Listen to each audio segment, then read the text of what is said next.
You now can see in numerous labs around the United States objects that are large enough to be seen by the naked eye, and they are in two places simultaneously. And you can actually take a photograph of that. Now, I suppose if you showed a photograph, they'd say, oh, great, here's this nice blob of colored light, and I see there's a bit of it over here, and another bit of it. So you got a picture of two dots. What's the big deal? Superposition is pre-detection. What I was speaking about in the film is post-detection. Now, under normal circumstances, a single object, once it has been detected, is in just one position. However, there are states of matter that have been created now in which objects can be in multiple positions simultaneously, not just two, but actually as many as 3,000 positions.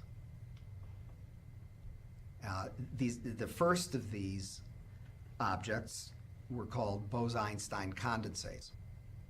And they are single wave functions, meaning they are single particles. But even though they're a single wave function, the wave function has multiple positions.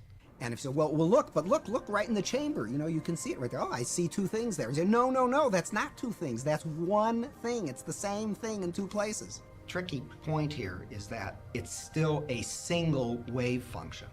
It's not 3,000 separate wave functions.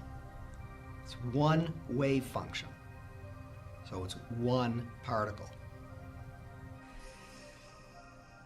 I'm not sure that people's jaw would drop about it, because I don't think people really believe it.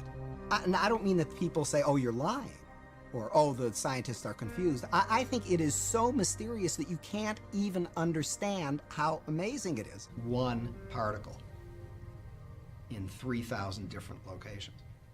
Now, if you were to weigh one of them, would it weigh 1/3,000th? Well, you can't weigh one of them. Why? Because it's one particle. It's one indivisible particle. But if it's in different locations, can't you put a scale under one? No, it's inseparable. It's not a set. This is the tricky conceptual part, that it's not 3,000 separate parts. Even though it looks that way. Right.